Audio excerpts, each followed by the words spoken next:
Yo, what's up mga parts? May Red Light Moto. Hello po sa aking mga followers and subscribers dyan. Ayan, may sasagutin tayo sa ating mga katanungan ng iba. Kung ano raw ba mas maganda, racing coil po ba o stock coil? So ayan, depende po yan sa paggagamitan natin. So sabihin, ito yung topic natin ngayon. Ano bang advantage at disadvantage kapag naka-racing coil tayo at naka-stock coil tayo? So una natin yung advantage and disadvantage ng stock coil. So ano bang advantage ng stock coil? Siyempre, advantage ng stock coil is reliability. 'Di ba? Mas maaasahan mo siya pang daily, pang long rides, sa pang-araw-araw. Bakit? Kasi naka-design po itong stock coil para sa mga stock engine natin. Ano po? Kasi po mababa yung output power nito kumpara sa mga racing coil. So, maaasahan mo yung stock coil for daily use, lalo na ako sa mga long rides at syempre short rides, so ganyan po kaganda yung stock coil. Ano naman disadvantage? At syempre low performance. Aminin mo natin o hindi, syempre low performance. Bakit? Hindi naman po ganun kataas yung output power ng stock coil. Siyempre po, dahil for safety purpose ng ating engine. Para din po yung CDI, yung stock CDI. Meron pong siyang limit. Bakit? Siyempre, for safety purpose ng ating engine. So, ganito rin yung sa stock coil natin. Diba? So, hindi ganun kataas yung output power niya. Siyempre, for safety purpose po ng ating makina. So, yan po ang advantage at disadvantage. Advantage is maaasahan mo ng matagal yung stock coil. Disadvantage, low performance. So ayan, sana malinaw yan. So ito naman, dito naman tayo sa racing coil. So ano naman advantage ng racing coil? So kabaliktaran naman yung advantage ng racing coil kumpara sa stock coil. Unang-una, advantage is performance.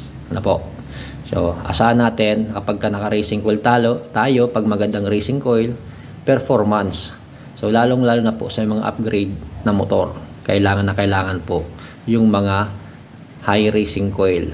Bakit? Tulad ng upgrade ka ng big bore, big carb, so kailangan mo talaga mag-upgrade ng mas mataas na, mas malakas na coil para syempre mas masunog niya na maayos yung air and fuel na papasok ng malaking volume kapag nag-upgrade ka ng mga big carb at big bore.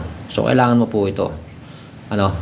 Yan. So ang disadvantage naman ng racing coil is hindi siya ganun sobrang katagal na magagamit mo siya, kasi mas tumatagal yung mga stock coil kumpara sa mga racing coil. So disadvantage yan, ayan po. And then ano pang disadvantage nito is mas madali niya pong napupundi yung ating spark plug. Bakit? Sa lakas po ng kuryente ng ating mga racing coil is mas madali po yung lifespan ng ating spark plug. Sa sobrang init, sobrang lakas ng kuryente, kaya mabilis po na napupundi yung ating spark plug.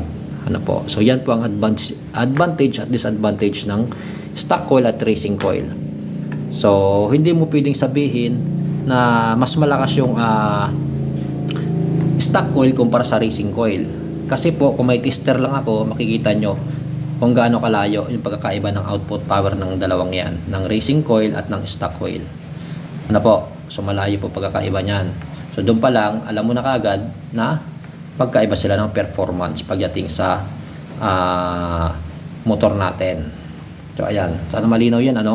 Kasi syempre, kung sasabihin nyo na mas malakas yung stock coil kumpara sa racing coil, edi sana stock coil na lang yung ginagamit sa mga karera, di ba? Kasi kung sa tingin nila ay mas malakas yung stock coil, edi sana stock coil na lang yung ginagamit. Meron bang gumamit ng stock coil sa karera? Parang wala akong nakikita eh. Parang lahat ata ay naka-racing coil Kasi alam po ng may alam kung ano yung pagkakaiba, diferensya ng output power ng dalawa. So malayo po yung pagkakaiba ng output power ng dalawa niyan. Syempre, performance, ito naman reliability. So ayan, sana malinaw yun, yung pagkakaiba ng stock coil at ng racing coil. So syempre, kung daily rides ka lang naman at di ka naman mahilig sa mga ganitong usapin, stock coil lang gamitin mo. Hindi mo naman kailangan mag racing coil, di ba? Pero syempre, kung ikaw naman mahilig sa mga racing at mahilig sa mga upgrade, mga carb, mga big bore, you need to use racing coil para syempre mas masunog niya ng maayos ang high volume na ipapasok ng big carb mo sa iyong chamber. Ano po? Ayan disadvantage at advantage ng dalawa. Stock coil at ng racing coil. Sana malinaw yan ano para naiintindihan ng iba na magkaiba po pagdating sa performance yung stock coil at racing coil. Hindi mo po pwedeng sabihin na mas malakas yung stock coil kumpara sa racing coil. Mas maniniwala pa ako pag sinabi mo na mas tatagal yung stock coil kumpara sa racing coil. Yes, agree ako dyan. Pero kung sabihin mo na mas malakas yung stock coil kumpara sa racing coil, I will disagree that. Alright.